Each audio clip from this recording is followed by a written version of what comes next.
Hello, everyone. How is everybody doing this lovely morning? I am your host, Darth Haster, and I'm here to talk about this sixth season of Lucifer, particularly two episodes that is probably some of the wokest stuff I've ever seen in the entire series.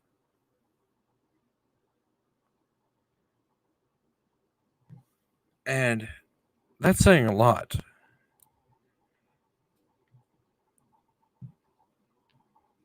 Um, Wait, we have somebody in the chat. Hello, Archer Collin. How you doing? He was seriously disappointed with Lucifer for that. Yeah, I have my nitpicks about it. That's kind of why I'm doing this. It is disappointing. It didn't feel okay. How do I put this? What they did kind of blends with the story, but it just comes off in a way it just feels like it's literally just preaching to us, if that makes any sense at all. It's like you couldn't just let the episode go. You had to tell us that it was wrong and why it was wrong. I mean, I'm sure we could figure it out for ourselves. I mean,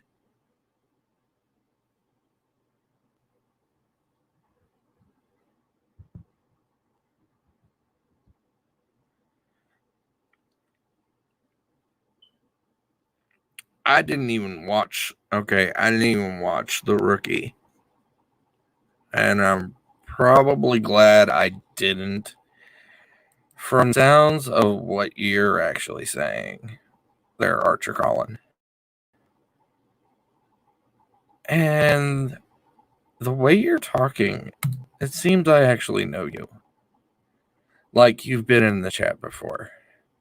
I don't recognize the name, but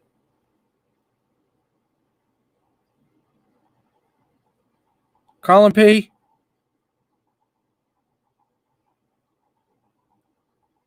Is that you?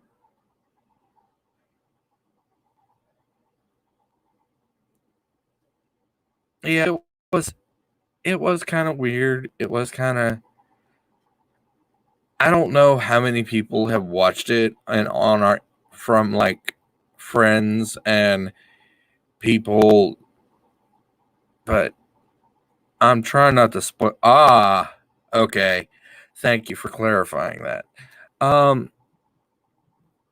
It just seemed like, I don't know. It just seems a little nitpicky. I guess you can call it a nitpick more than a rant. It just seemed preachy to me. And unlike anybody else, it's yeah, I don't care too much for being preached at. I mean, if I want to be preached at, I'll go to church. You know what I mean? Yes, I said it. And I'll say it again. If I want to be preached at, I'll go to church. Hello, Captain Deckard. How are you doing? This is it morning or afternoon where you guys are? I don't know. I can't remember. Is it afternoon yet? I know this is early for me. This we're it's morning for me over here. So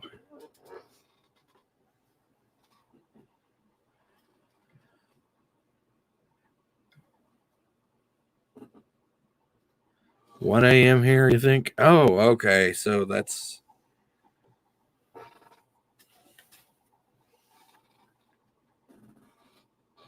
It's probably afternoon then. Yeah.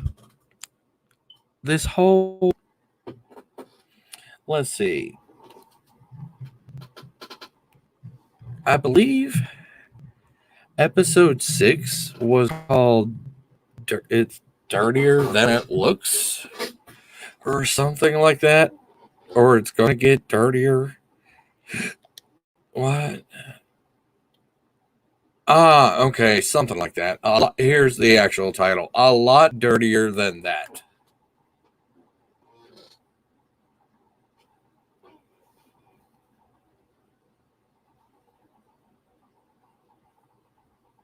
Even even the description of the episode just says enough for it. Wanting to do well on his first day with the LAPD, Amenadel crosses paths with a racist detective from the past. Also, Lucifer tries to bond with Rory. There you go. It's right in the description.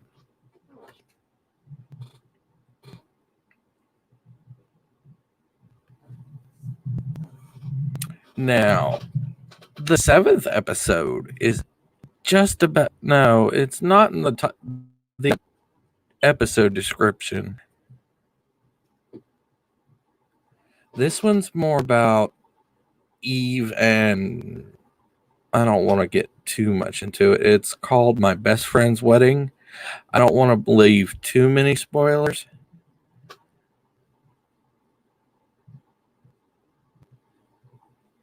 But it does have some certain religious figures coming back and meeting each other.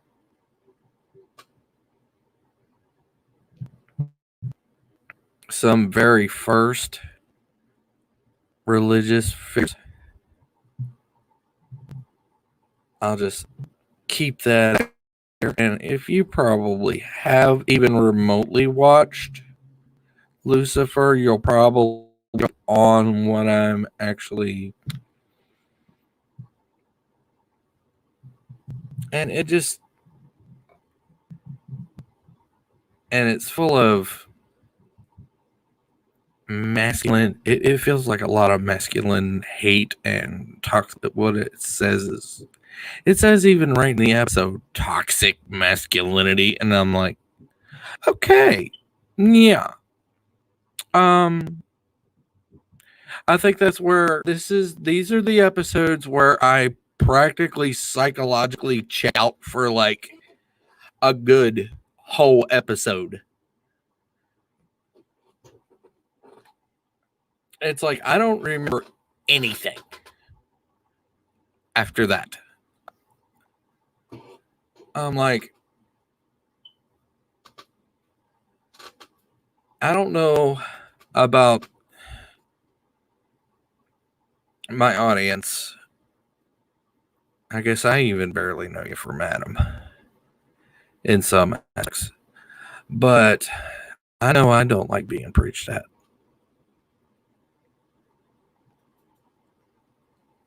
Whether you, that's up to you. To each his own. Everybody has their own hat to wear. You know what I mean?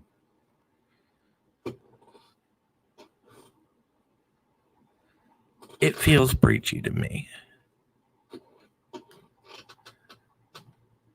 If that's it, it's not just feeling preachy. It's just blatantly preachy. Whether it's, and people are probably like, no, you have a problem with the wedding and everything. You're an Islamophobe. No, I have absolutely no problem with the wedding. I actually condone. I like the wedding. I support the wedding's cool. The wedding is naturally flowing. The wedding is actually in story and somewhat character, because those certain characters happen to actually fall in love. I mean, who says people can't fall in love like that?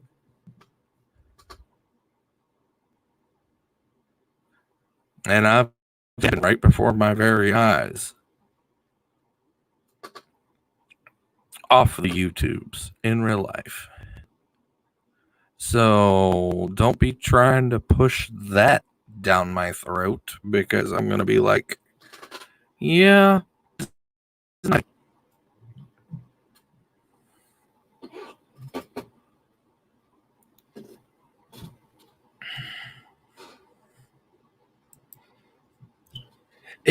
That's exactly what they did. It really is. The whole plot, the whole story about it's interesting, but it's, you're right, Colin. It describes his masculinity as toxic, and it's just, and it does feel preachy, doesn't it? I mean, it sounds like you have watched it. I'm pretty sure you'd probably be saying the same thing. That it does fit. It does seem preachy.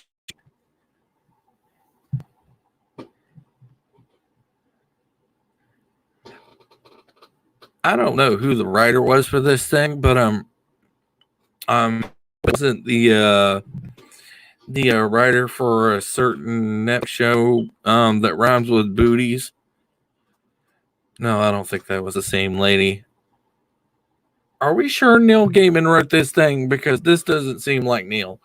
Then again, looking at what he's trying to do to Sandman, maybe I better rethink what I'm actually saying.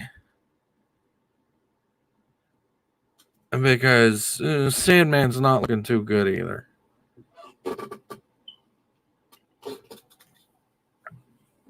Yes, I have been doing some digging. A lot of digging into what Mr. Neil Gaiman's been doing lately.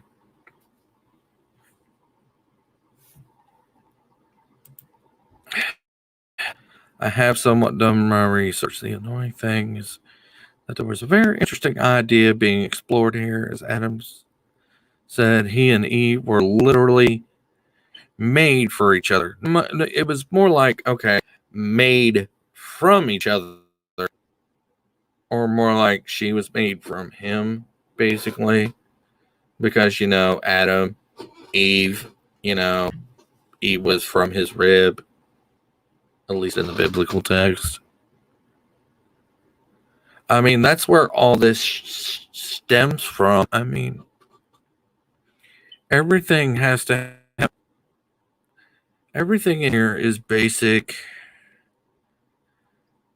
Anglo Christianic.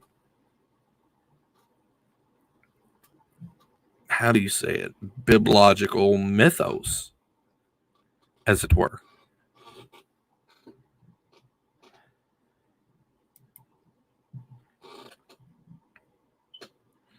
Yeah, I've been basically binge watching.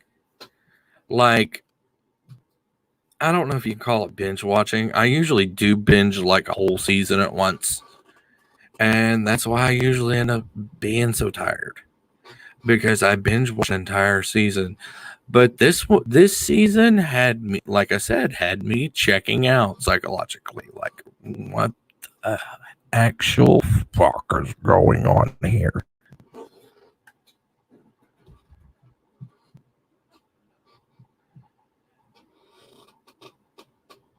Yeah, there will be some wordy words. I mean, dirty words. I mean, this is so messed up. I don't even know what I mean anymore. It's just, oh,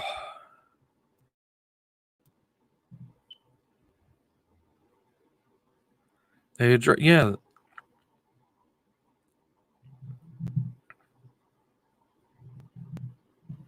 yeah. They avoided the whole creation when it took place idea. But here's what I really find fascinating: that something so mind-bendingly irreverent from in a Christianic mythos sort of sense comes from a devout atheist.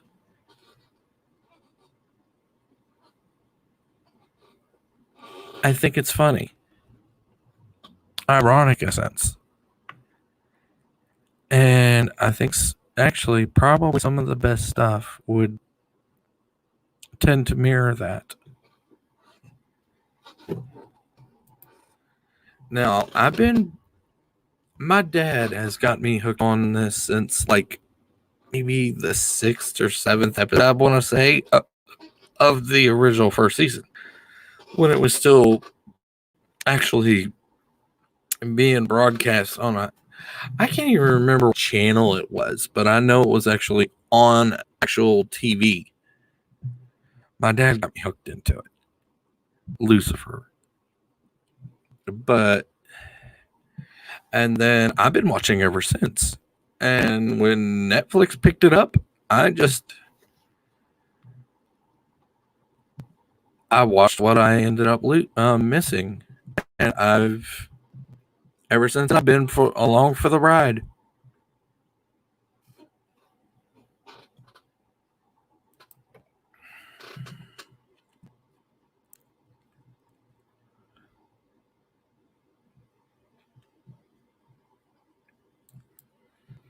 I don't even care about it. I don't even care what race they are. Seriously. Why would you care about their race?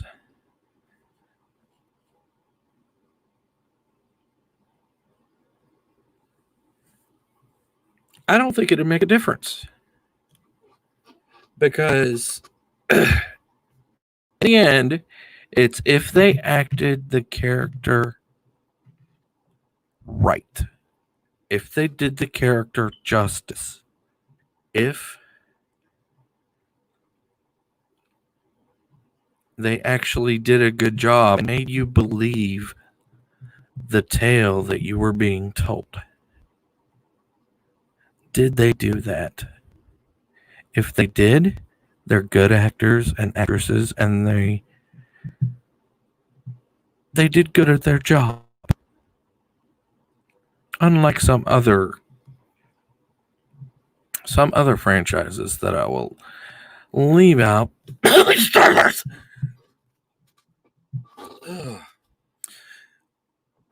Star Trek Discovery. Oh, pardon me. Yeah.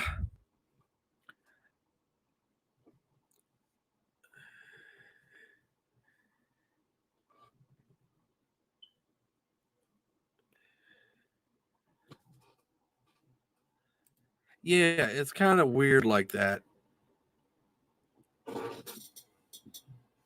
And not to mention a certain doctor who flies around in a it looks like a high-tech phone booth.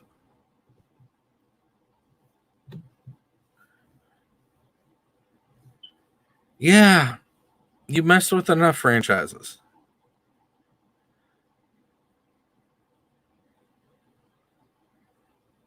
All I gotta say is, I'm glad we still have Cobra Kai.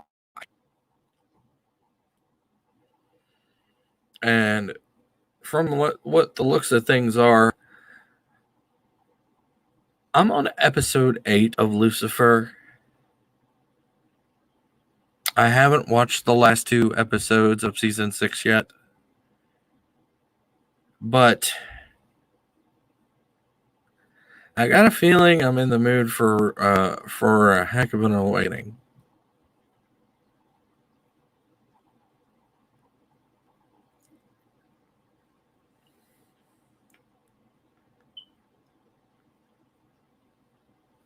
Yeah, it's funny. It's funny that this Colin. Now that you're looking back at the previous seasons and notice things didn't me before, given the actors or chose. Oh, are you talking about the old Linda thing?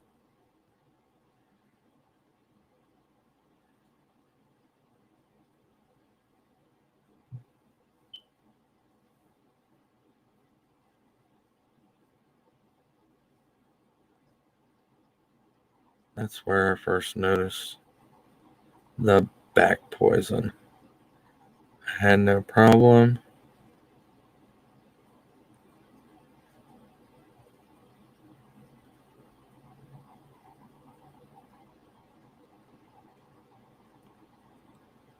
Yeah. Yeah, there's just something about this that just I don't like I keep sounding like a broken record, but yeah, preach, preach, preach, preach. Nah, I don't want no sermon. I just want entertainment. For the love of Lucifer? Question mark.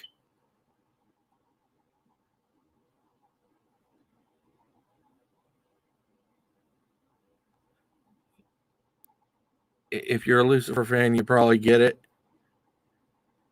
because the way it looks like they're gonna set it up is it looks like he's gonna end up becoming God. So all my Lucifer would actually be saying, "Oh my God."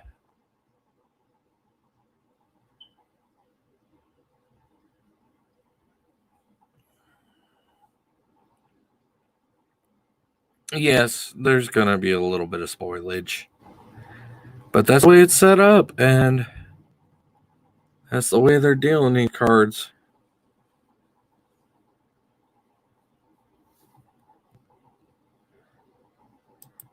Oh yes, and of course, the lovely Trisha Helfer. I almost totally forgot she was in the series.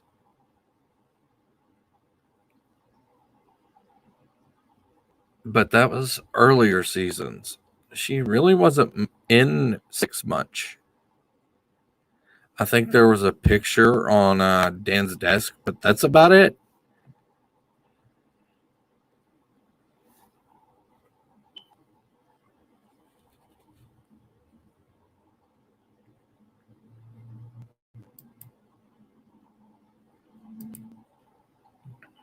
Also, you've already seen the episodes.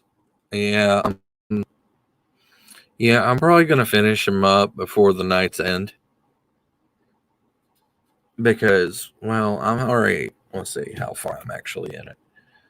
Let's see. It's 55 minutes, and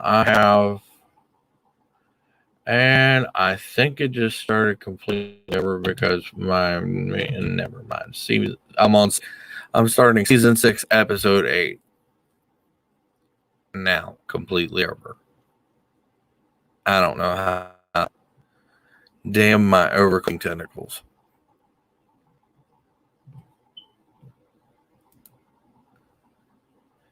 Piers Anthony's incarnations of immortality has a very interesting take on deity and especially the devil. Huh. I'm gonna have to check that out.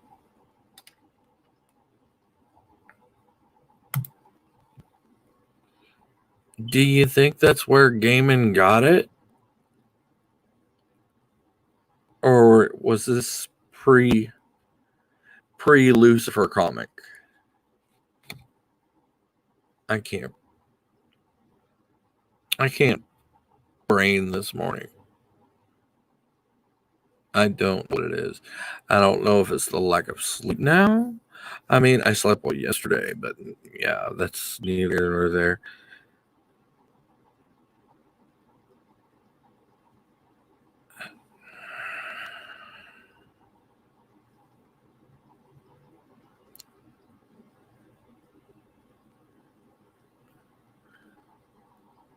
It's a book series from way back. Like, how far back?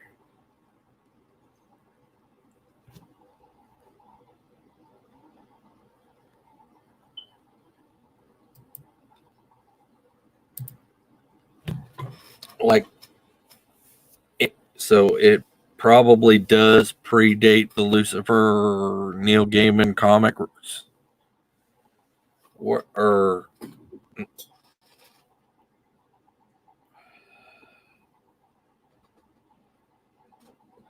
because that's where this is actually based. I believe it was the character of Lucifer, wrote in the comics by Neil Gaiman. No, different take, but very interesting. Archer Collins says,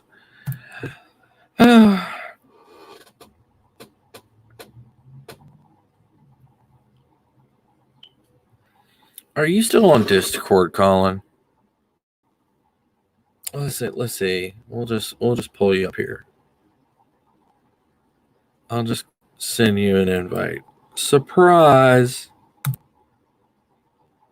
We'll just pop you right on up here if you're just Discord. Just let me know which Discord you're actually. Are you still in Loki's? Or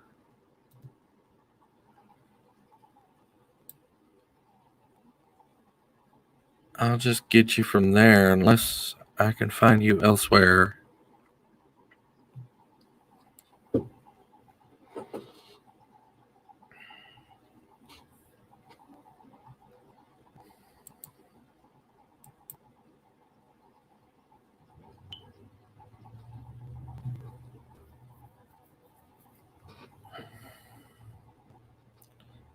Let's see what he said. Yep, you're still in there. Okay.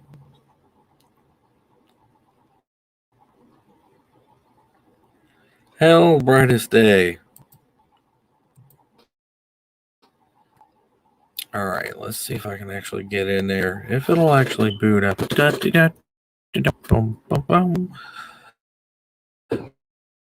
Not here. Oh, there you are. Oh, thanks for sending me a message straight up. That helps things a lot easier. There you go.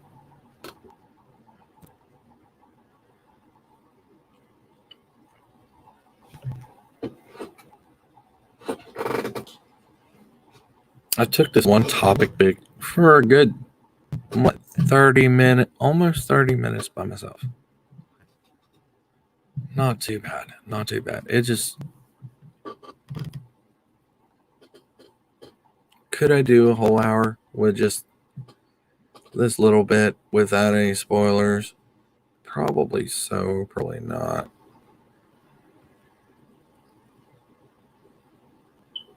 Oh. And we have somebody else.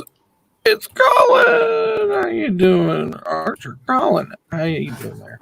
Hey man, that was weird. I just had to go through about 3 different steps to connect, possibly because I've now got a StreamYard account on my own, because we're doing a few things on the FFSI channel. Yeah, I was massively I was a big fan of the series right from the start. I thought it was a really good idea, really clever idea. Would you consider me right from the start? Say again? Considering what I've actually said earlier, from like episode 7 on 7 from the first season. Episode 7. I watched it from the first episode, and in fact, I think. Yeah, because season 5 they screwed up horribly. They did half of season 5, and then it was nearly a year before the second half dropped. Yeah, I didn't understand. No, I didn't. I literally binge watched. I think seasons 1 to 4 when 5 came out. I literally just rewatched the whole lot, which I don't very often do. There's not much that will actually grab me that much. But they were good then. Well, they were, yeah. I mean, they were basically a different take on the buddy police procedural. They didn't actually. Okay, let's get this right out of the ballpark right now. When did Netflix pick them up? Was it like third season or fourth season. I'm not sure. I always thought Netflix had it all along. I'm actually not sure. No. Netflix didn't have long. It was on TV, and then right. they were going to completely cancel it and do away with it. Oh yeah, Netflix picked it up and continued it. Yes, they were. You're right. Yeah, I forgot that. Yeah, I think that was around season 3, or maybe. That's what I want to say. I want to say 3. Like they ended 3, and Netflix has continued it with 4 and on, I believe. I think that sounds about right. Yeah, I'm not looking into it, but yeah, it sounds about right. I mean, the books I was recommending, I was talking to someone else earlier on. Actually, it's an old Incarnations in Immortality. It's an old fantasy series. And the basic idea behind it is that the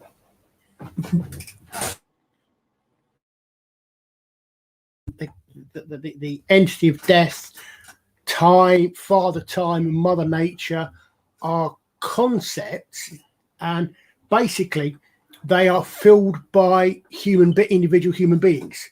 So, for example, the first book, On a Pale Horse, for example, is about death, and quite early in the story, the hero actually kills death, and because he kills death, he then takes over that role. It's that role, and that's how this thing works all the way through. And as I said, yeah, I think he did. I think 5 in the first place was death, time, war, Mother Nature, and I'm smoking if I can think what the 5th one was. Yeah, I've really thought of something myself. Yeah. What if God and Lucifer and all these other mythologies, what if their deities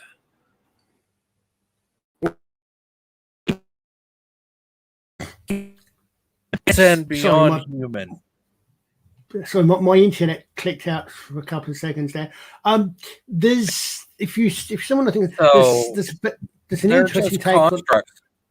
Yeah, there's another interesting take on that from the man who seems to have an interesting take on everything, Robert Heinlein. And it's very different. In Job, it gets great, and you get God is just a junior man. And when you eventually you meet God, and God is just a junior manager in a much bigger organization. It's quite an interesting layers and layers things. But yeah, I mean, it's that's a lovely idea about God didn't create man, man created God, and things like that. I think it's a very interesting area of study. I mean, I'm being a history buff myself. I've been quite interested in the history of Christianity. A couple of courses in history of Christianity in particular, and and religion in general. What I actually think about deities across their like an elk is I don't even think they're human. I think they look even remotely, even crafty deities. I don't even think they look like what H.P. Lovecraft even thought, because I think they actually look like whatever our mind could possibly comprehend. And what's easier to comprehend for a human is. So that's what.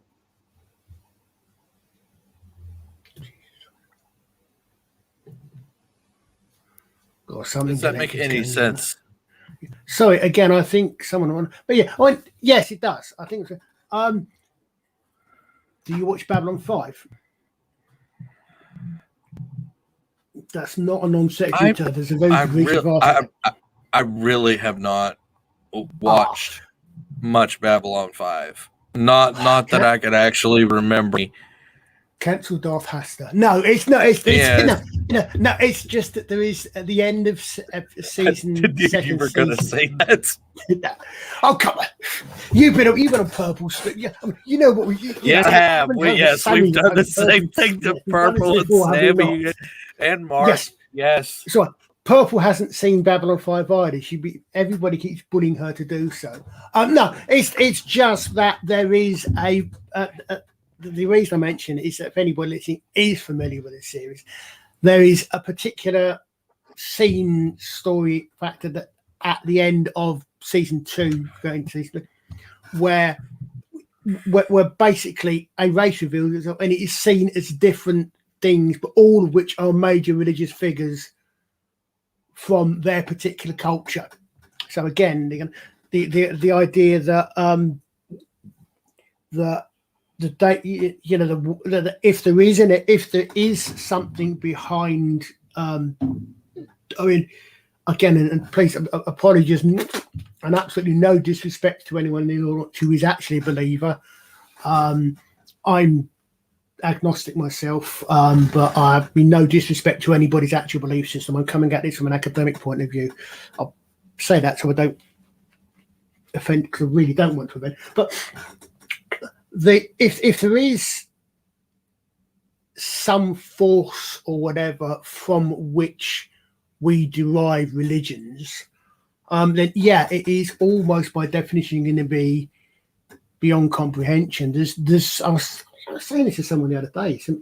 There's an old, I don't know if it's actually an African tale or not, but basically it's you get half a dozen blind wise men, and they're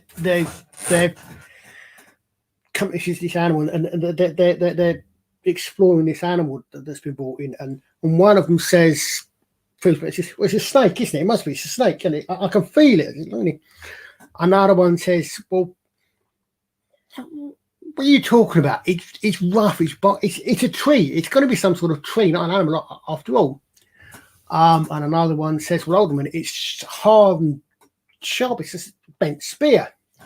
And after 2 or 3 more of these ones, the elephant hander just bursts out laughing. The idea being that because they can't see the elephant, they're feeling different parts of it, and they're seeing different parts of the whole. And I tend to think that's probably not a bad allegory for, if there is such a thing out there, it would explain, for example, why we've got so many different religions, all of which believe they're the only one.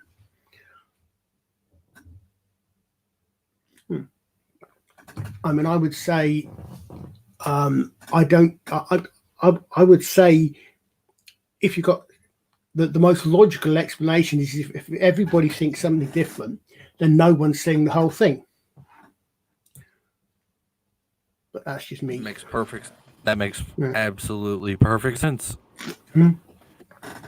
And the other thing is that I always try to remember, again, as from an academic historian point of view, there's one religion, I think these days, that tends to come in for a great deal of criticism, to the point that Tom Cruise was parodied in Fallout 2. Is it the sciencey one? Yes. But the thing is, it's got something different. There's one thing different from that religion to all the other religions. It's 100 years old, less than that. All the major religions in the world date back to a time when the people who came up, who evolved those religions, thought these thoughts up. Pretty much all they knew was their valley. And, they knew, but they knew this world, and literally this world was the only thing they knew. They didn't know there was anything beyond this world. So everything they knew, which explains why the gods automatically like humans, because the only advanced intelligent species they could conceive of were humans. you know, then we expand, we expand, and we expand, and we expand. And nowadays, you think, okay, so the concept, the entity that basically created the Earth and put a load of lights in the sky, is suddenly responsible for creating something so much infinitely bigger that we probably can't even imagine the size of it. I don't know. I mean, it's again not to be disrespectful to people's religions, but as a maybe an example of what you were saying, you know, it's what we can understand. It fits to what we can understand. And our mind understands human constructs and human forms better than it's more relatable. It's all down to relatability. Exactly. Yeah. Exactly. It is. I mean, this again. That's something that in the series, in Lucifer, you sometimes see occasionally they come out and you know they say that humans can't actually normally see the divine because it's in many ways it's beyond their comprehension. See, when the angels sprout wings and fly. Of course, even some of the older texts and the like, what is it? I think the ancient Hebrew, it says that even some of the archangels, if you looked upon them, you wouldn't comprehend what you're seeing, and it would drive you mad, kind of like love deities. Yeah, and that's what made me actually start thinking like this. Like, what would do that? well, I mean, What would make a person go like so mad, like just seeing something? Well, it's like you know, it comes into the phrase that I'm not sure if it ever actually was said in Star Trek, the original series, but it's life, Jim, but not as we know it. How will we even recognize life? You know, I mean, we've now got in the 20th and 21st centuries, we've got the knowledge and experience of science and study that we can that our Right at our fingertips, even right at our fingertips. And our I mean, nowadays, it's, you know, so much more so than, you know, you look at the original series, the most weird alien they had was obviously painted on cell, was obviously a cloud that was painted on cell by cell of the film. These days, anything the imagination can come up with, we can CGI. But still, it's limited to what we can imagine. You know, how would we deal with would we even recognize something as an alien species if it was something that didn't clock on our senses, that didn't click with us as, oh, that might actually be alive? I mean, that's like the stars. Be alive. So you roboted out there for a little bit. I said it's like the stars. Could they actually be alive? Arthur C. Clarke thought so. I think Arthur C. Clarke. No. So that was Farscape. Arthur C. Clarke had. I don't think Arthur C. Clarke had living stars. Arthur C. Clarke had life forms living in stars, but don't know. Babylon 5 again has done it, but I'm sure I'm know from somewhere else as well. The whole idea that the universe itself is a sort of, or is a sort of life form. I think Asimov did it towards the end of the the end of the Foundation series, he has some really big ideas about the whole galaxy coming together as one entity of life, as one entity, as one mind, and things like this. It's just you know. I remember Asimov remembering that, saying that. I mean, that's almost the whole thrust of the last of the in sequence. I think was one of the last ones that he actually wrote of the last of the Foundation books, the ones that he wrote, the big ones that he wrote after the long after the original trilogy. Yeah, but it's a fascinating idea, isn't it? We don't know what's out there. We don't know what's out there, and we don't even know if we even recognize it, even if we saw it. Yeah, there you go. Exactly. Yes, precisely. Will we recognize it? What's it on? I mean, our ideas of alien constructs may be totally backwards from what we actually encounter. A couple of years ago, I was reading a series.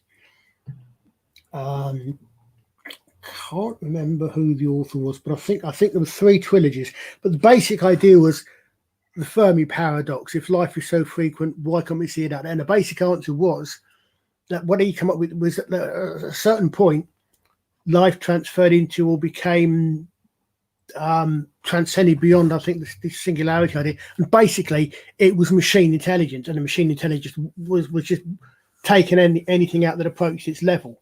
So, that you go up that find, and at some point you still.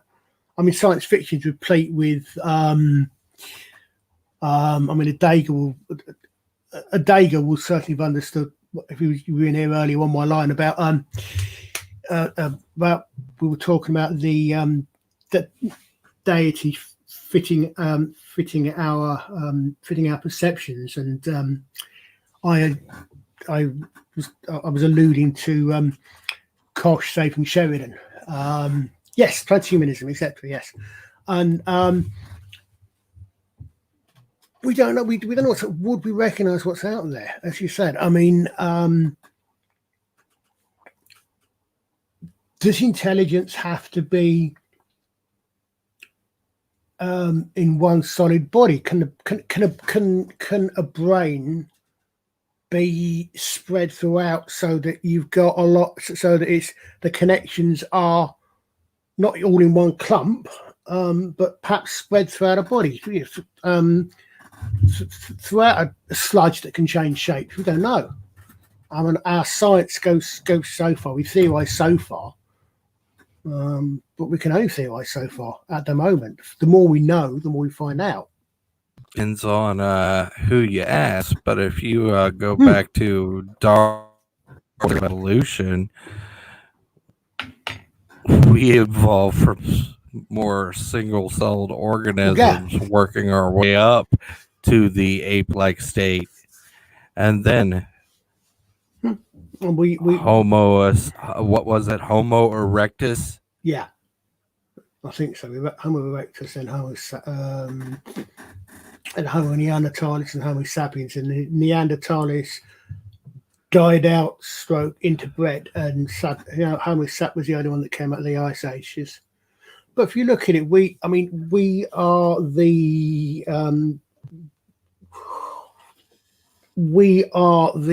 end result of an amazing number of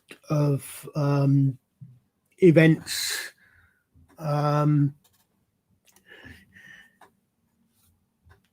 trying to think. There's this a series of unfortunate events. Quote a certain Lemony Snake franchise. But I mean, it's.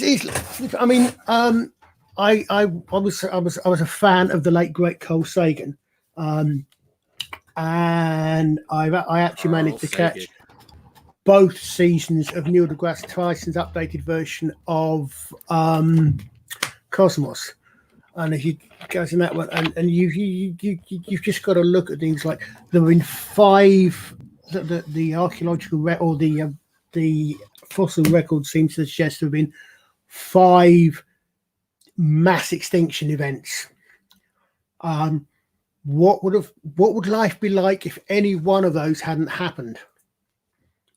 What would life be like now if that asteroid had missed 65 million years ago? Yep, dinosaurs still be roaming the earth if that actually happened. Yep. Would the dominant life form be reptilian rather than mammalian?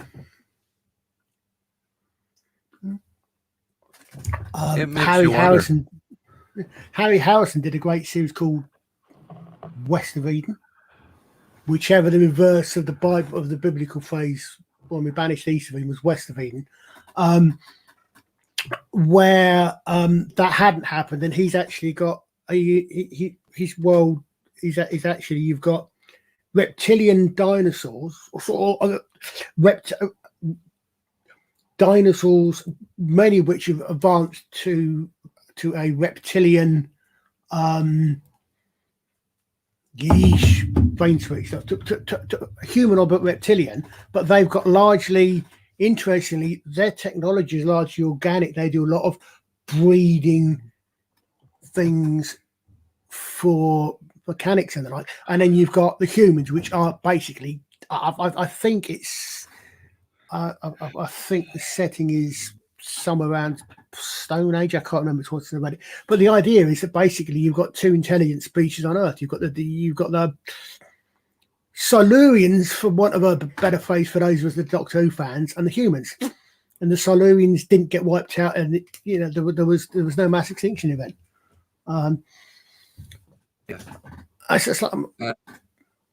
think it's funny how this conversation actually was brought about. We're talking about Lucifer and its parallels with religion and stuff and things, and then talking about how we perceive religious deities, which led to this whole look on historical human evolution and transhumanism in our religions. Really must stop riding squirrels. Squirrel. There's squirrel up there. Yeah. But here in our squirrels, the squirrels at least are sensical somewhat. Yes, exactly. Yes, they're sensical. They're adjacent. Indeed. They're intelligent. They're intelligent squirrels. Yes, we like intelligent squirrels. Yes. Squirrel forms. How are you, Jedi Bill, and a Dig Outlaw? I hate you out so late in the. But yes, thank you for coming.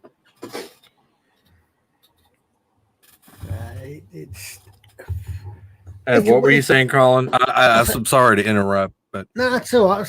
It's weird the way these things go, isn't it? The way a conversation or thought stream can lead you. I mean, we start off complaining about certain storylines in Lucifer, and then we end up talking about evolution and the unlikelihood of us being here. I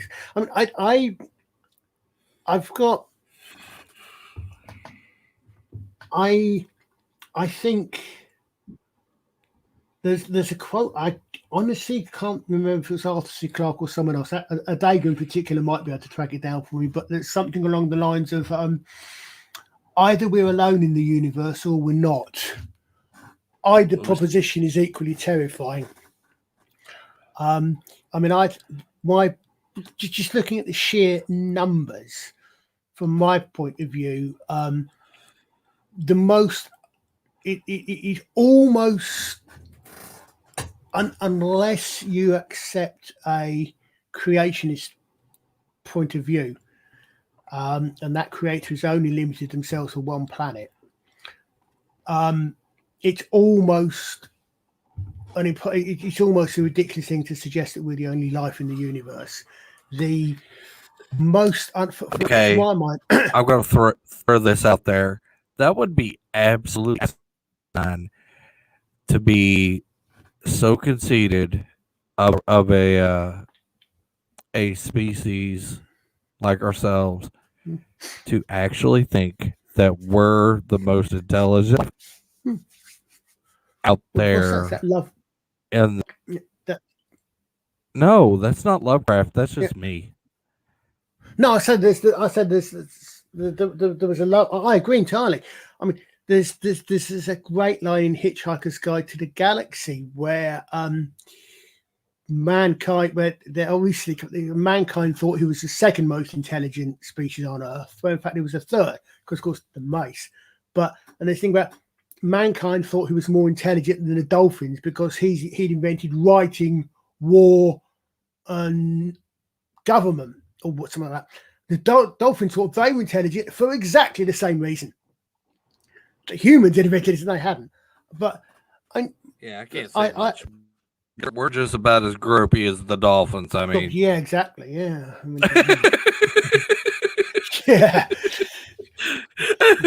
It's so true. Okay, it may be my lack of sleep making me so giggly and giddy, but you just carry on. I mean, the thing is that again, the way I look at it is on the numbers, purely on the numbers. The most unlikely number to me of the answer is 42. No, actually, no. It's not quite. It's close, but the most unlikely number of extraterrestrial locations with life, of places for life, of the number of planets, let's say, to use way, off of the Earth with life is 1. Because if it's happened twice, if it's happened once, and it's only happened once, okay, wow. But if it's happened twice, how many stars are there in this galaxy, never mind the universe? 400 billion? If it's happened twice, it is going to have happened more often than that. Now, the circumstances for life evolving to a point of sentience and intelligence is perhaps, I mean, things like having a moon just the right sort of size to give the right sort of tides.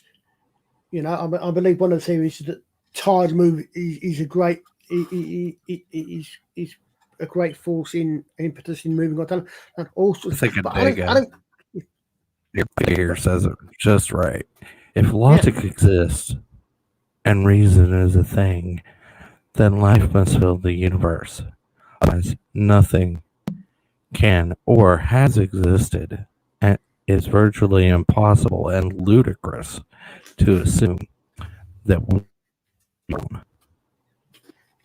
Yeah, I agree. I mean, it's exactly. I mean, it's just what gets me is the numbers are so vast that so even if 0.000000001% of, and I'm pulling numbers out of my ears here, of the planets in the I mean, science now seems to suggest that planets are very common within star systems. But if 0.00001% of those have got life and 0.00001% of those have got intelligent life, that's still a huge number because the base numbers are so huge. As to my appreciation, if life exists out there, it must exist in such quantity that intelligent life must exist out there in reasonable quantity as well. Absolutely. whether we are by pure dint of numbers the first ones to be sufficiently advanced, I don't know. Whether I mean, you think how far ahead of us, advancement wise, must another race be to actually be able to visit other solar systems? We can't yet. We don't, as far as I'm aware, we don't even really have any particular tech, Good question. any idea how it would work. So 100 years, 1,000 years, how many spaces is that for species to be in that bracket? So I used to understand the Drake equation. I can't remember the figures now. Okay, I just pinned the StreamYard link up at the top. If anybody else wants to come up and actually add to the conversation, that would be awesome. I'd appreciate it. Yeah, absolutely, yeah. The more points of view, the better. We love points of view here. But yeah, I mean, as I say, it strikes me as just purely on the numbers. Boom. The numbers are mind-blowing. The numbers are there. It's just taking the time to read them because they are astronomically huge. Yeah. Well, so I mean, if you think what heck, even back when Carl Sagan did the Regional Cosmos, I don't think we know. I don't know how many, but it certainly would have been that many extrasolar planets we believed existed. The number now is it's in the hundreds, I think, if not the thousands of planets believed to exist in other solar systems. So we've now gone from point of view of the only example we had to work out how many stars have planets was Earth. Now apparently it seems to be more often than not. So that changes. I mean, my only. Are you talking about how many that can be actually habitable by humans? No, just in general. I mean, there's I mean I mean, even that. I mean, because it sounds like to me you're talking about like the gold, which is which planets have the sweet spot where it could actually inhabit human life. Yeah, although apparently, actually, if it wasn't for the atmosphere, Earth isn't in the Goldilocks zone, but it's the atmosphere that keeps us there. But yeah, I mean, and the thing is because the whole thing is interesting because the very basic assumption of the Drake equation is that life has to have a planet and the solar system on which to come into existence, because the first thing is the number of stars. Or the creation rate of stars and things like this. We don't know. I mean, is it like Sir Nathan Drake? No, it's or is it another Drake? Yeah, it's I can't remember what the chap's first name was, but he came up with this equation. I think it was one of the guys behind SETI search with Sagan behind SETI. The equation is it's supposed to be a way of estimating the number of intelligent life forms, and it starts off with either the number of stars or the rate of star formation, and then have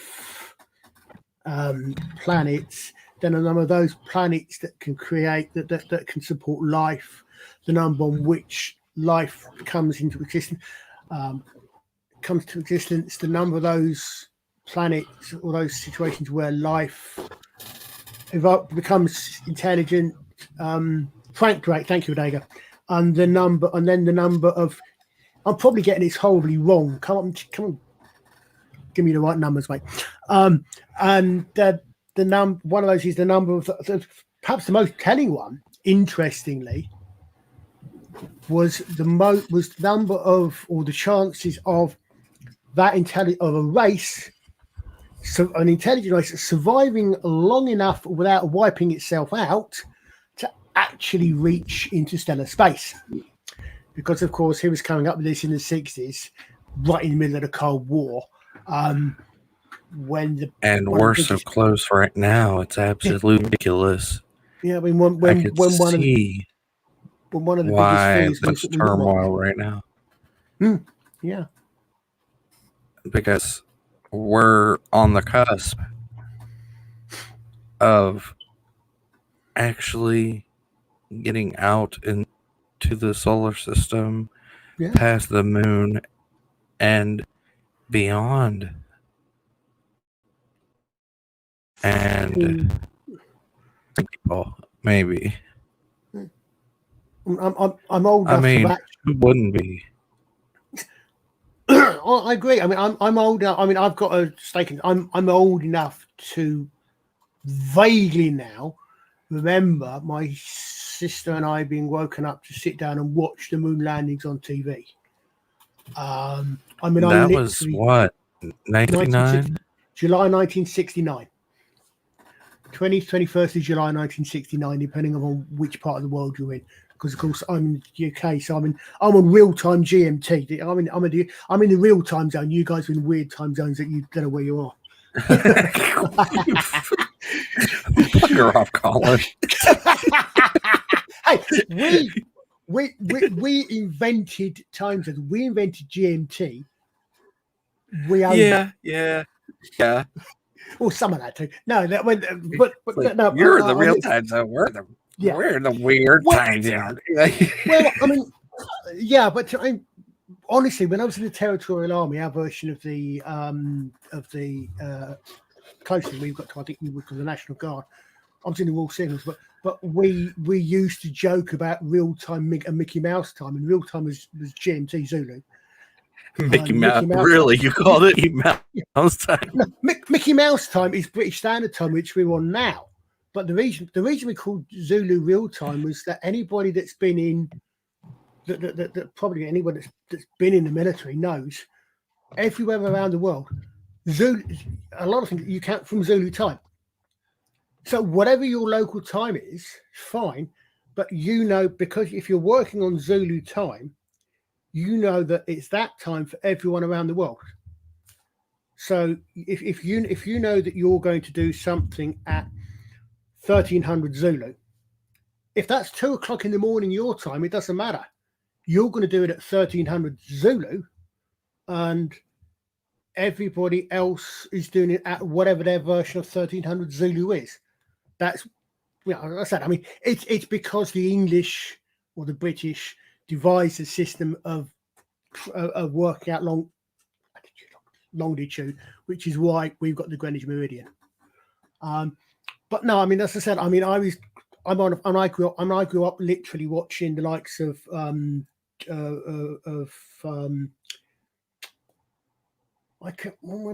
getting old. My brain keeps forgetting names. James. Meridian and the Equal. We had our own, our own versions, if you like, of the Carl Sagans of the world, of the popular scientists. There was James. It was B, but I can't remember. It was really good. There was Raymond. I don't know, but I would probably like to have been alive around the time those H.G. Wells' War of the Worlds radio broadcasts were being broadcast. Yeah, I don't know about you, but that sounds like a fun time, especially with people actually panicking, not knowing what it was. I mean, it's interesting. Yeah, I have read or heard someplace that actually that's a lot of that is actually overblown, that it was advertised several times throughout, that it was, but I don't know. But yes, it would have been. But I mean, things like I've got with this. So from my point of view, I think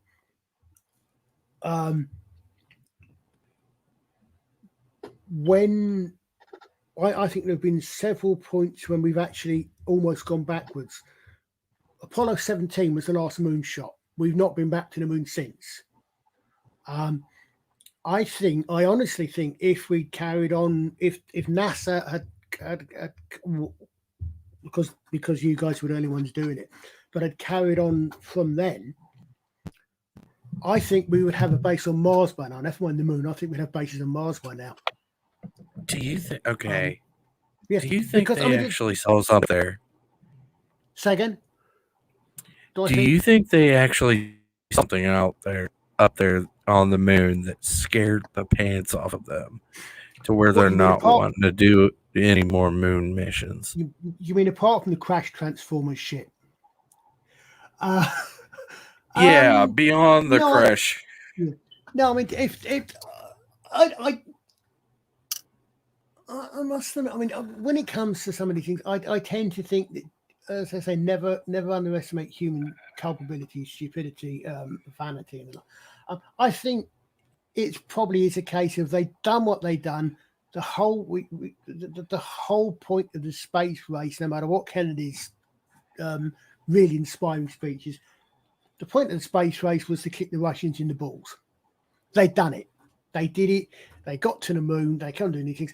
And I think interest really waned.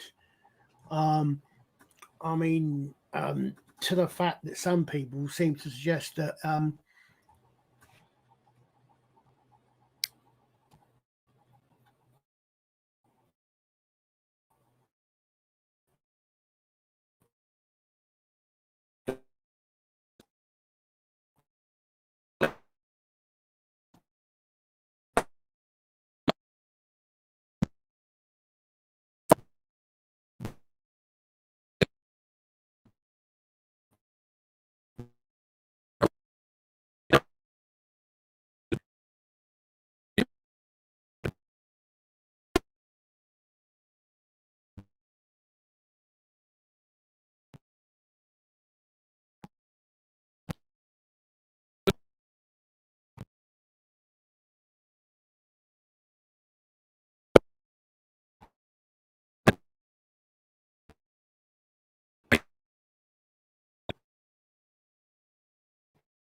Anybody with a branch. Does Colin actually have a channel?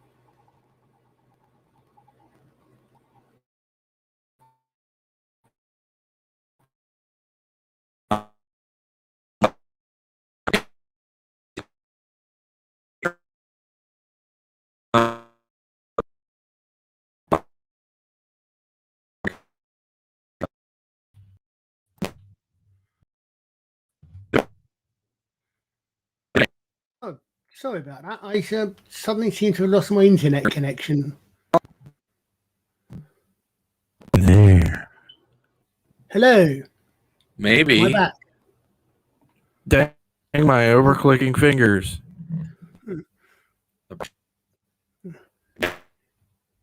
Sorry. I need to lose connection.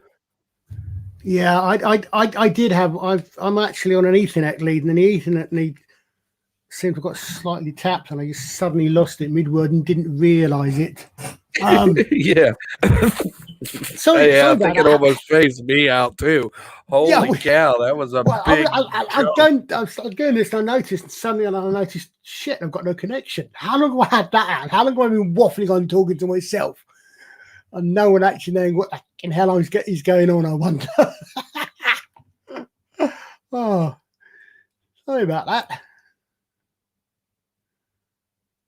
Okay. I think he got disconnected so bad that even it basically almost took out my connection as well. It was rough. Well, I mean, the weird thing is unfortunately, as I say, I'm actually on an older PC, Windows 8 PCs. How old it is? A Windows 98. No, Windows 8.1. Oh, Windows 8. Okay. It's a tower, but I'm actually on Ethernet connection, and both plugs on the Ethernet cables have actually lost the clip. So at some point I'll replace them.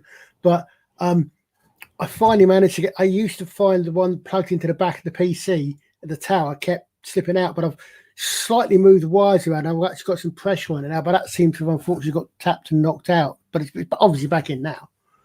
But my internet connection is not the best of times. Where was I in my mid rant? Where did you lose me, or did you then just go on without me? I almost was like about to like even end, but we can continue if you want. No, it's okay. I'm just saying. I obviously presume. I would imagine I must have cut off possibly mid word. But I mean, if I'm quite happy to continue talking. For some odd weird reason, I just like doing that.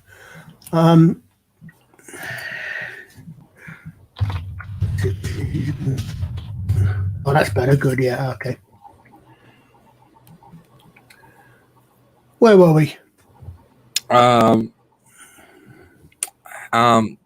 Zulu time and something about Oh yeah, I was saying. Yeah, I honestly think that we had the technology back in the 70s to go to Mars. Yeah, it would have been quite slow journey, but I honestly think that we would have. I mean, especially if you've caught the series, I don't know if you caught the series For All Mankind. It's an alternative history where they start off with the Russians actually beat the Americans to the moon, but because of that, the race carries on.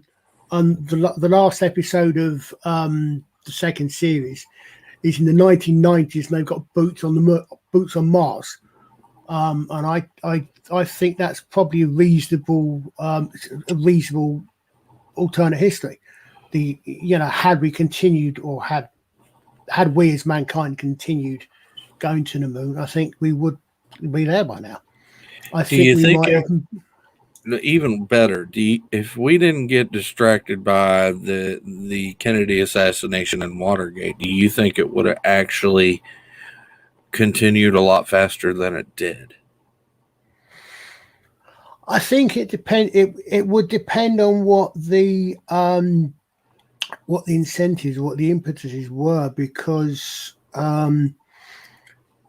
now, of course, it's gone much into the private sector. I mean, interestingly enough, of course, it's private sector. It's all like privately funded now, basically. Yeah. It's not government funded anymore, so it's going to move a lot slower.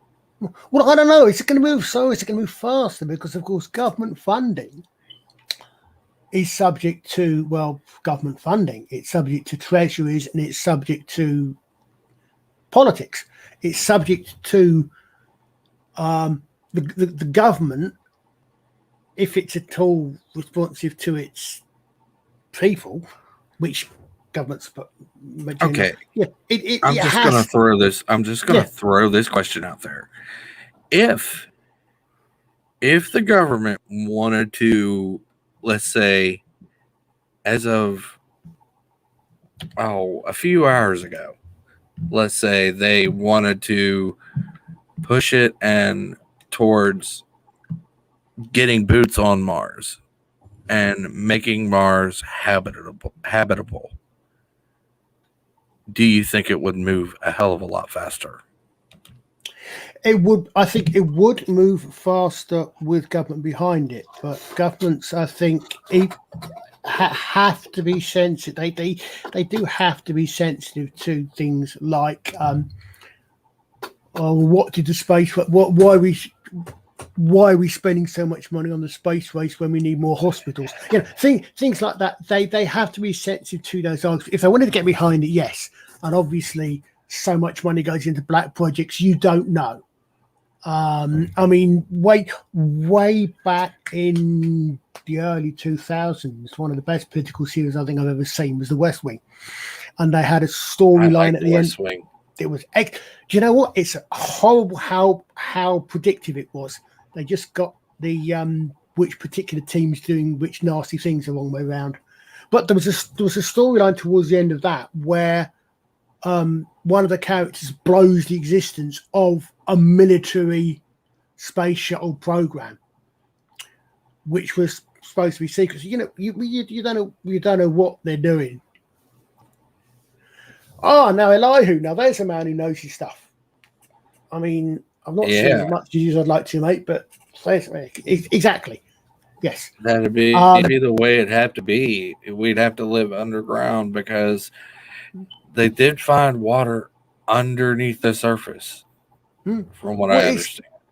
Yeah, I mean, it's just it's weird. It's interesting because I mean, if you look back into the 60s and the 70s, oddly enough, if there's anybody in here who's familiar with sci-fi TV from my side of the pond, with a certain gentleman named Jerry Anderson, he had 2 series in the 60s and 70s, both of which had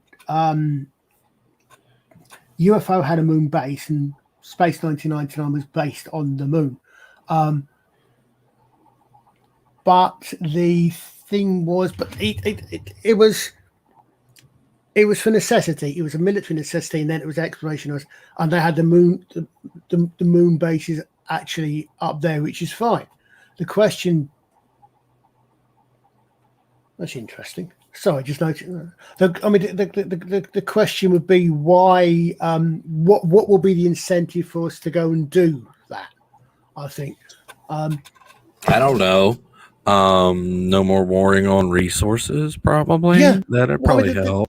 The obvious thing for that, in fact, is where we probably could be now, which is another staple of science fiction, I suppose, science fantasy, by which I mean the sort of science fiction which is near future, purely based on the technology we know could exist, mining asteroids. I mean, one of the really weird things about much as I love the original mini series, etc., V, the idea that they came here to steal our water. There is so much water in space; it's ridiculous. That was a good idea. I love that concept. V was a great series. You're right. It was a really good series, and we have a Lie-Hoo-Hoo. How you do, Mr. Who? Excellent. Science fiction is pre-science fact. Yeah, some of it is. No, actually, take a look at all the science fiction TV shows, movies we have in the past. I'm going to take Star Trek, for instance. Touchscreen capabilities. We have touchscreen capabilities already. Cell phones. Hello, look at the Nokia. It was inspired by the Star Trek communicator. Yeah. Oh, definitely. Flying used to be science fiction until the Wright brothers happened. Yeah. I remember seeing William Shatner being interviewed or talking, and he's saying at one point, and he's describing a fact where he's standing in a door or something, and he's using a mobile phone, using a Nokia, a flip phone, and it takes him a couple of minutes to realise why people are standing around looking at him, staring and laughing. Because you've literally got William Shatner using a communicator. Exactly. And you look back on it, and then you look on Star Trek, it's fun. Okay, how much of that stuff they said was going to happen in 300 years happened 30 years ago? And how much of it have we gone beyond? Like the computers are well out of date, you know. Exactly. Look at Elon Musk's Falcon 1, the Falcon launch. It was the first one that was ever launched using touchscreen compatibilities. There was no buttons, no switches, no levers. The only lever and switch was the door lock. Everything else was touchscreen activated. Fly-by what? Well, yeah, fly-by. I mean, I think same in planes. He's trying to get mission control to mission support. He wants everything to be basically like an airplane. You go fly in an airport, who's in charge? The pilot, not tower control. He wants to have mission control, not mission support, not mission control. Yeah, that's exactly. his whole point. Well, I mean, it's weird. I mean, it's odd. I mean, again, I keep, for some weird reason, I keep coming back to Heinlein. I know I'm not going anywhere near his most famous quotes and books. He had at least one or two of his early books were about exploration, and there's one of his early books where they go to the moon. And they go to the moon, and it's not government funded; it's a private funded thing. And what we were saying earlier. I mean, I think that these days, private enterprise only has to be responsible to its investors. And if you're investing in SpaceX, for example, you know that you're investing in long term. You know you're investing in your money is going towards space exploration. Okay, it's not a case of your tax money being put somewhere that you don't necessarily agree with. You've invested in that. So that's why I think the way I actually see it is we have 3 different branches running at least towards space. We have NASA, and they've almost completely stopped. We have Elon Musk, which is doing his own thing. And then we have who's the guy that runs Amazon? What the hell? Bezos. Are you talking about Jeff Bezos, Richard Branson, Elon Musk? Those 3 billionaires. Yeah. Yeah, all 3 have space exploration. Yeah, because they all have their own private space exploration thing going on. Yeah. And what if they all combined together and actually shared each other's technology? Mm-hmm. That's what the ESA. That's what someone from the ESA was saying. If these private companies want to do this, they should at least combine it, because what NASA did was wrong. Their flight to the moon was wrong. It was all American. It was not a planetary endeavor like Kennedy said it should have been. It was all American. What Elon Musk, what Richard Branson has done, has actually got financial backing from different countries.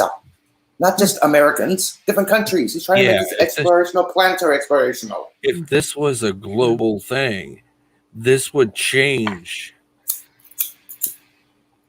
the whole space program altogether, and everything would be just going a hell of a lot quicker than it is. Let's not forget, despite what people might want to rewrite history, the bridge of the Enterprise was multinational, or at least multiracial, multinational. It's always been, and yet we're supposed to be and we didn't care. We didn't care at all. Yet we're supposed to be the racists. I don't understand that at all. Oh, now what I'm saying is, even the example there, as you said, as Eli who said, cooperation.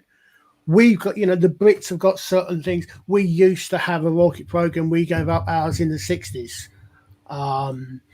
Unless Professor Bernard Quatermass is still out there somewhere. Please, dear God, let Bernard Quatermass be out there with a British one. My God, that's going back. But, we've got the Europeans. The European Space Agency has got, I'm sure it's got some expertise in something. The Russians, because I think NASA did, you did. I think NASA did a bit with the Russians as well. They've got their expertise as well. So yes, exactly. Spread the load, spread the cost, spread the load, and you also bring in. Russia was successful, but not that successful. They've had more launches, more orbital exit vehicles. They've had more moon landings, successful robotic moon landings, than the United States has. They were the first. Russia was the first one in 1970, I think, or 1971, to have the first robotic, non-robotic rover on an out-of-body surface. That was the moon. Well, the Russians are the only ones that got to Venus. Yeah. Didn't survive long, but they were the only ones that got there. Like 120 seconds video. Yeah. Yeah, that's about right. Yeah, I remember. I saw that video. That was a little. Yeah, Elihu, have you seen For All Mankind? I have not got a chance to see the show yet. There's some bits in it I was having to go, okay, hold on a second now. What's it on? Is it a streaming Apple platform? TV. Apple TV Apple. show. Oh, no wonder I didn't see it. Oh. Other means in my case. Yeah, I have other ways to see it, but I don't have Apple TV, but I have other means to see it. Yeah. But yeah, I mean, it's good because I mean, it starts off, obviously they have to replace some real historical characters with their own characters because their characters, they're the ones they want to be leading the story. But they start off initially with the backstory is that Apollo 10 had a chance to land and didn't because he wasn't supposed to, and then Apollo 11, and before Apollo 11 takes off, the Russians land on the moon, so the Russians win the race to the moon, and that's where it diverges. But as I said, by the end of season 2, which I mean, I think it's sort of 60s and 70s, and then maybe the 70s to the 80s for season 2. That at the end of the end of the season, the last scene from the season is a few years ahead, and the last scene from season 2 is in the mid-90s, I think, early 90s, and it's literally boots coming over the surface of of Mars to a Mars base. So you know, at that point, they've got some form of, there is a human presence on Mars. Well, you do know that in the 60s and 70s, NASA's safety measure checks were basically thrown out the window. Why do you think Gus Grissom died? He died, was it Apollo 1 he died in? Gus Grissom was the main agitator about going into space. He's like, our safety protocols are not this needs to be done, this needs to be done. He got ignored. Then the night before, him and his crew took a mock picture of praying over the capsule, and all of a sudden the fire breaks out the next day. Ooh, nasty, yeah. He was the main critic. Everybody said, shut up, we'll do this, shut up, we'll do this. He kept on speaking out. What happened? A fire. Yeah, nasty, yeah. But I mean, that's my point. Is I think we had the technology 30. You does a quick bit of math. Good God, 50 years ago. Oh, shit, I'm old. No, I was just doing the math for how long ago it was. But you know, we had the technology, I think, even then, to make a slow trip to Mars. We certainly could do it now. And I said, I think we would be mining asteroids at the very least. The only scientific show that is accurate is what's it called? The Mining Meteor Asteroid Show on Netflix. Shit, what the hell's it called? The Expanse. Thank you. The Expanse, yes. That's supposed to be the most scientifically accurate show about mining asteroids, but I have never seen past season 1. It's quite good. It is. I mean, it's an odd season. I mean, I read. I think the first 4 books before the series, or before I watched the series, and I watched it. And the first book takes the first 1.5 seasons, and then the second half of season 2 is the second book. So it's a squeezed across. There was a series, sadly very short-lived, over here in the 1970s called Star Cops. And again, that was it was basically about set slightly in the future, set about now, in fact, maybe a couple 10, 20 years. But it was basically about setting up a police force that worked across on the moon base. And in fact, on Big Finish, they go to Mars as well. But one of the things, they start off on a space station and they move to moon base because their commander gets spacesick in zero gravity.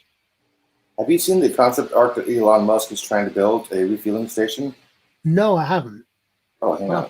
I keep meaning to catch up on some of those things. But I think it's. I mean, the weird thing is, I don't think we're really any nearer going into stellar now than we were in 1969. But we certainly could go a lot more I think we could, if we continued, I think we'd be a lot more in the solar system if we'd gone for a lot more, if we hadn't pulled away from manned space flight, perhaps, and if we hadn't pulled away. I mean, in many ways, the space shuttle could almost be a diversion, because it diverted us from going any further out. Actually, the space shuttle's main purpose was to install defense satellites and other stuff, because about 85% of all the missions is classified. Yeah, a large one. Yeah, a large. Well, you're right. Sorry. That's all right. I mean, yeah. I know a large number of them were. I think it's fascinating. I mean, I think one of the. I mean, it's weird talking about. I mean, again and again and again. It's very weird how often I come back to Robert Heinlein. I must have read him far too much. But The Moon is a Harsh Mistress, again, it's another really good storyline about some of these things. And I think they touch on mining and things like that. They're mining on the moon and sending stuff back to Earth and things like that. Yeah, H3 is the best in mine off the moon right now. Helium 3. But it's science fiction has got some. I mean, even when it's not meaning to be science fiction, and it's masquerading as something else.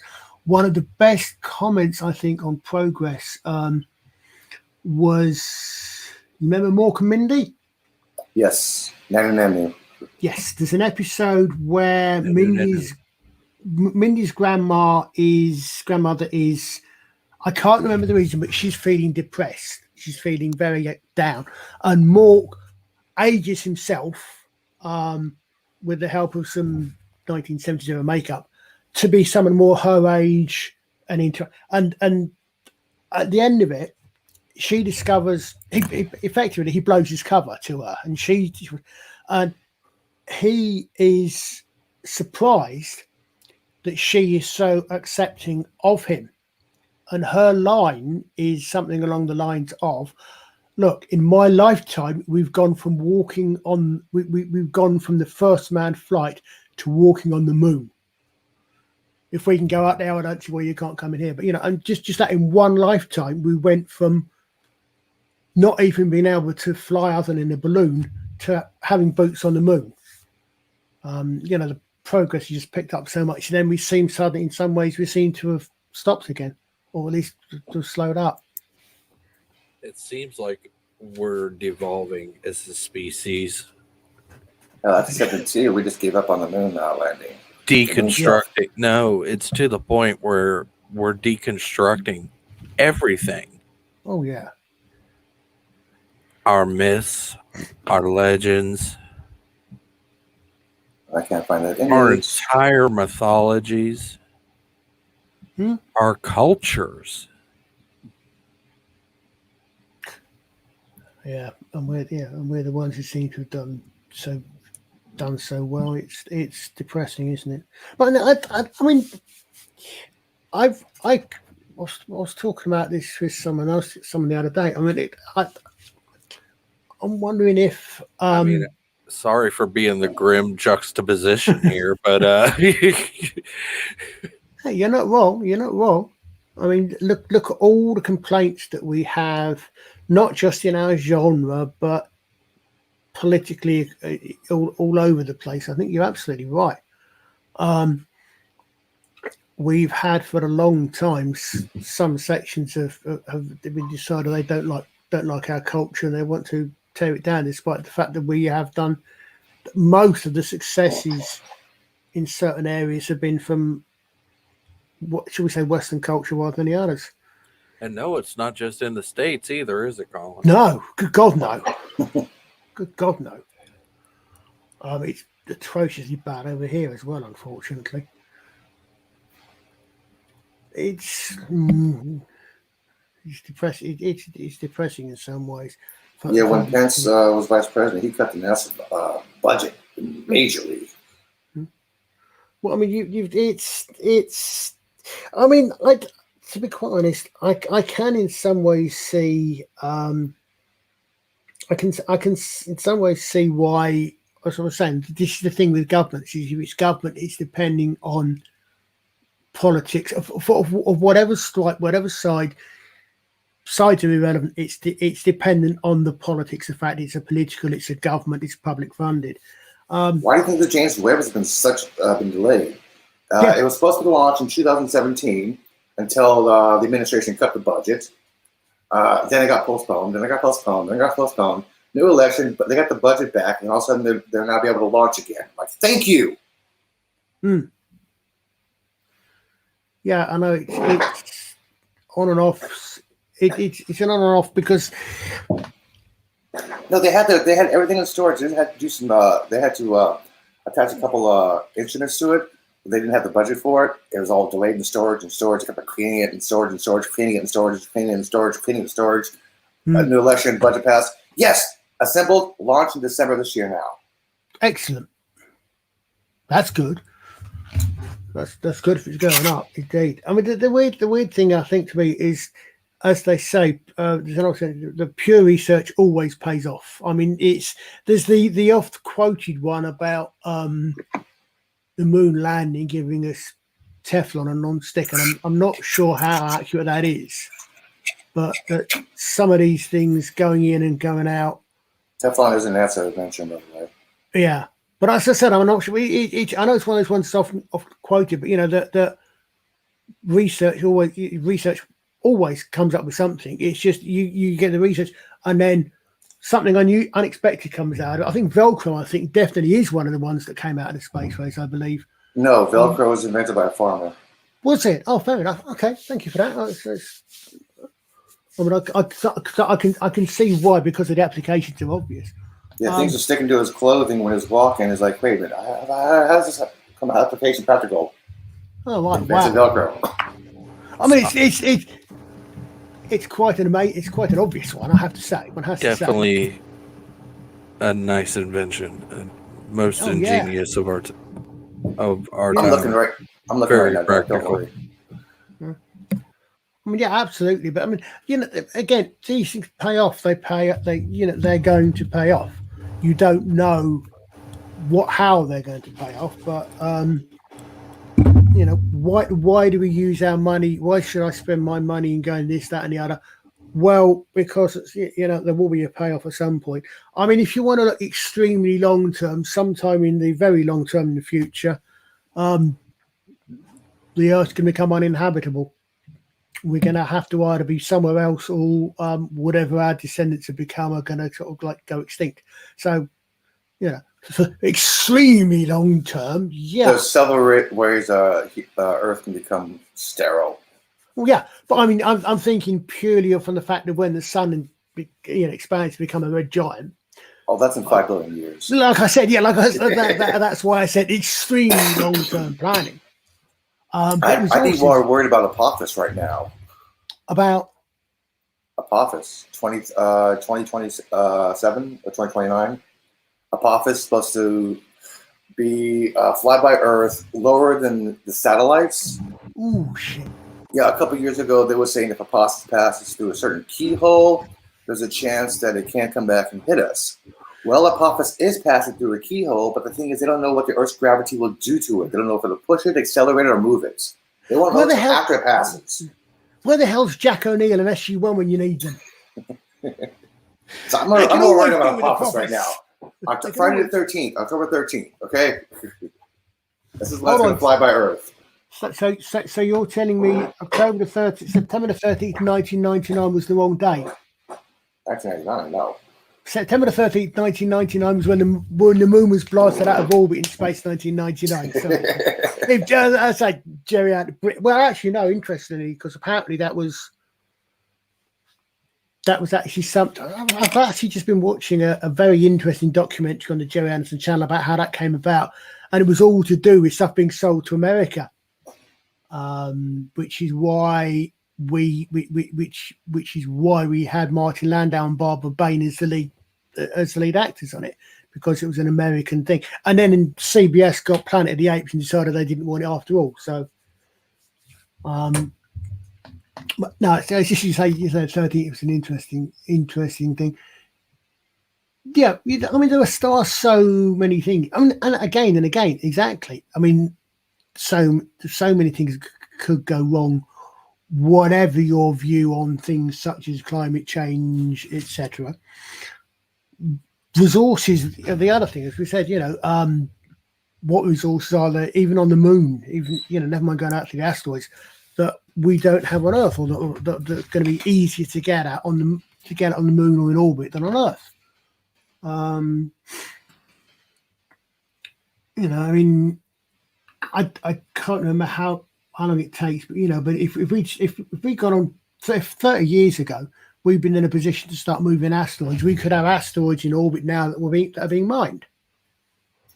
Oh shit! I didn't look at the chat. I didn't know Diego was in here. Thank you, dude. A half hour ago. Shit, what the hell?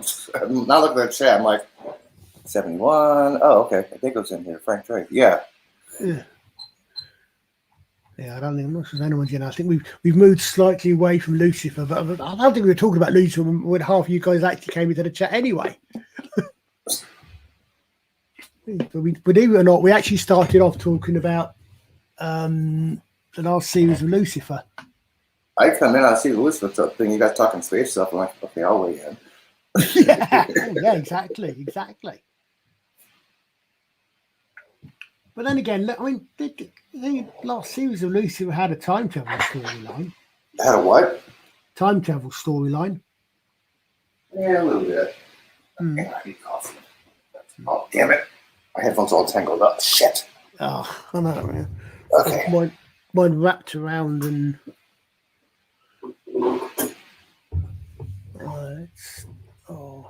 But I mean, it's... What I find quite interesting also is if you look back at science fiction from the 50s and the 60s, and a lot of it is to do with how, and indeed later on, how they think we're going to end up, how we're going to proceed with space exploration and the like.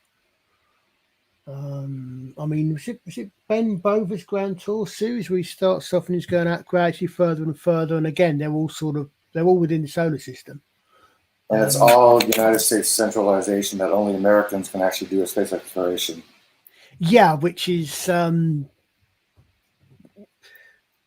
these days actually well until a few years ago, it changes perhaps. But yeah, I mean, because your economy and the rest of it, you were the ones that were leading it. Yeah, the only one who actually didn't glorify the Americans doing space exploration was Firefly. Yes. Why? Because he refused to have the closed caption for the Chinese language. I'm like, oh, come on, DVDs, no closed caption. What are they saying in Chinese? You make me learn this now? Come on, Captain. Come on, dude. Okay, I hate that, but I love that. When they're speaking Cantonese, there's no closed caption. I'm like, okay, I love that idea, man. Yeah. I like they just come in and again another excellent idea that said, okay, so American China were the ones who went out there. Okay. Yeah, I'm like, wow. Well, why not? The Chinese are coming. The Indians have got an up-and-coming space program as well. India, China, Italy. Yeah. Well, Italy's now merged with the USA, so they're not independent anymore. Yeah. Unfortunately. Well, then again, maybe not. I don't know if it's unfortunate or not. We got Russia. Yeah.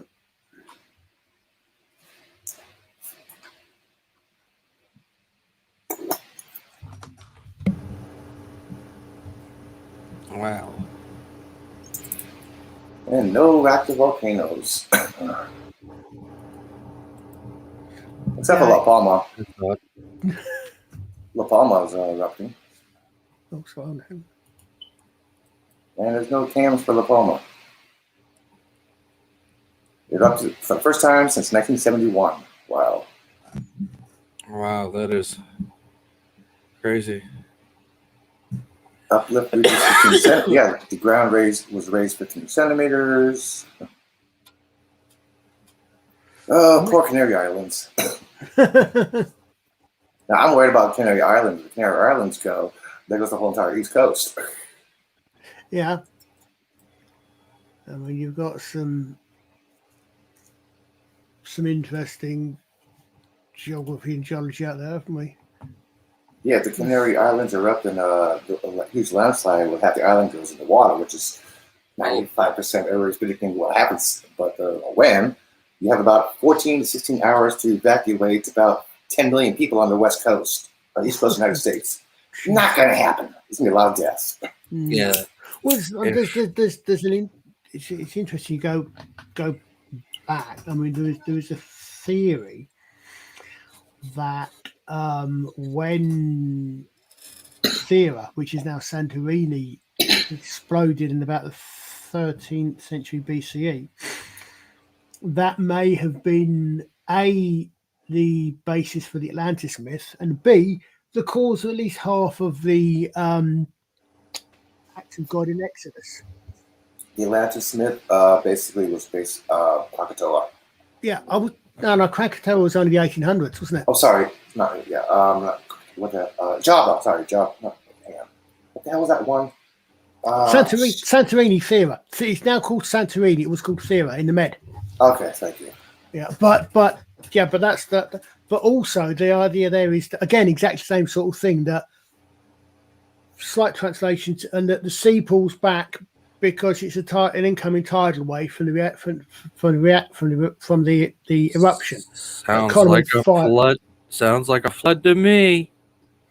Well, yeah, but I mean, it's an interesting idea. I mean, because I don't think there's ever been any.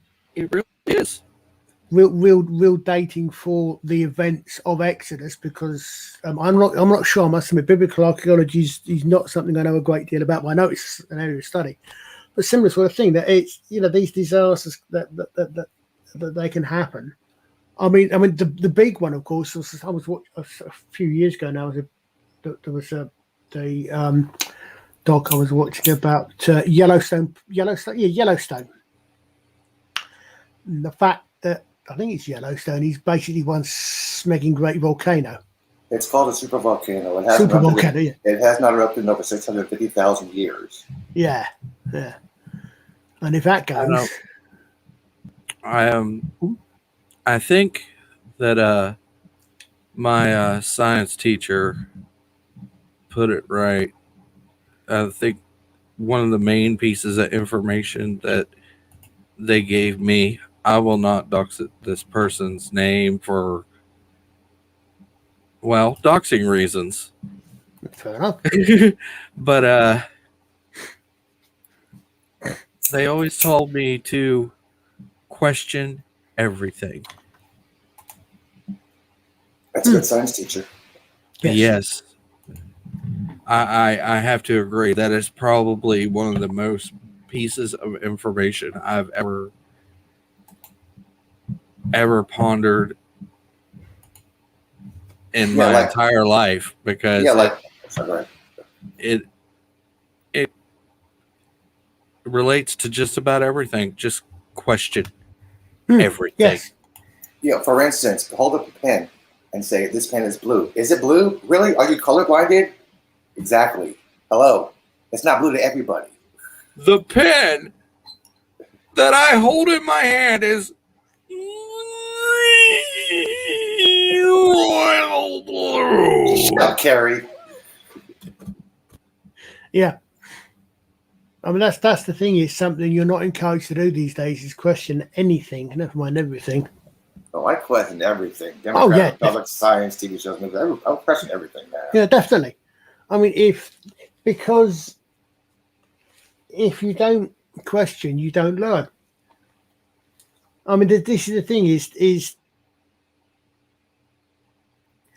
skeptic used to be someone who didn't automatically accept and believe, but questioned and said, okay, yeah, I'll go with that. Or, do you know what? No, I don't agree with that. I can see flaws in that. Nowadays, it's just a skeptic is someone who automatically disbelieves in something. No, that is a bad thing. That doesn't seem right at all. A skeptic is somebody who's closed-minded, has one point of view of an opinion or a situation. That's somebody who's closed-minded. Or just a sea of public opinion. Yeah, that was a Yeah, That but was a bash. it used to be that skepticism was okay. No, I don't accept that, but I will look into it. But as you said, now it means these days it seems to mean a lot more. No, I'm just closed-minded,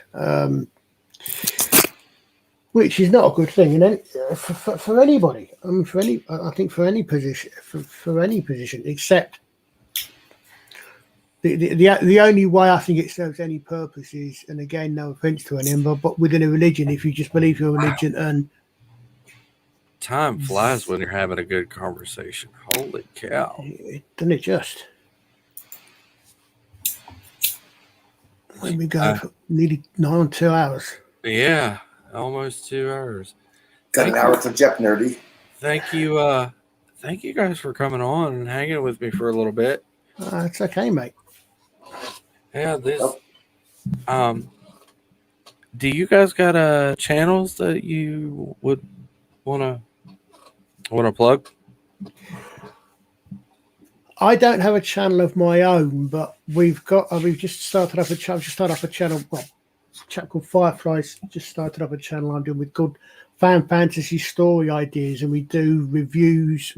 The last couple of things we've done have been review or look backs on cult TV of the 60s from America, from us. We've got one coming up on Cult TV. We've just had Cult TV from the 60s from your side of the pond with Arwen Avalon, who's on our team as well. We've got one. Arwen Avalon's a wonderful woman. She's been on here. She seems to be everywhere almost as much as Purple Valkyrie does. Who? Oh, but she's on Arwen Avalon. Never heard of her. Oh, she's a very nice young lady, very nice lady.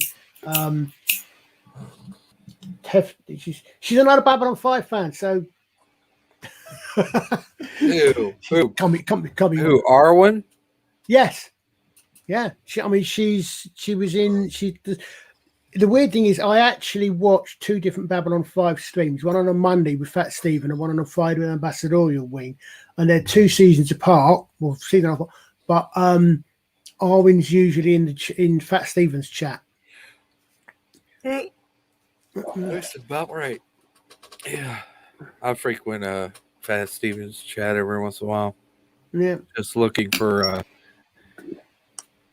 I usually pal around people who do game streams because that's how I started here, basically. Before I got the hang of StreamYards. But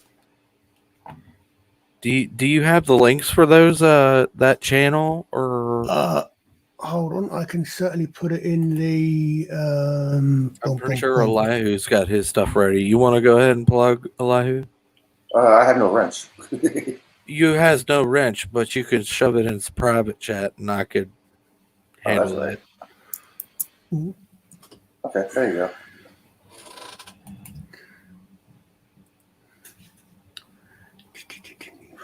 I'll just take care of that for you. Ooh, man, poor Chris Rock. Okay, what the hell's happening to Chris Rock? He has COVID. Okay. He has a coof. Lovely. Unfortunately, apparently we were going to have a guest on tonight, but unfortunately there's quite a well-known British actor, John Challis, is passed away. So we're doing a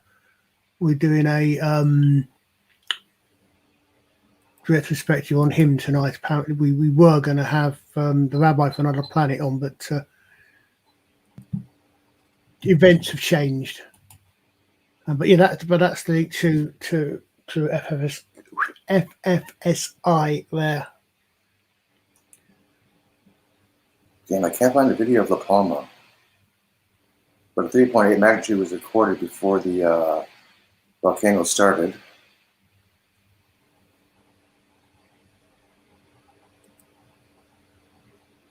Okay, I hope that actually works. So I'm actually doing this from StreamYard, not YouTube. But let's see, get Collins here. Yeah, it does seem to use it. I'm just getting used to that because I'm As much as you're here, Let's see, Elihu, I'm surprised I guessing. haven't gave you. As much as you're here, Elihu, I'm surprised I haven't gave you a wrench already. I used to have a wrench. You used to have a wrench here? Yeah, remember I used to put in links for volcanoes? Yeah, but 0G wrenches are so expensive. Oh.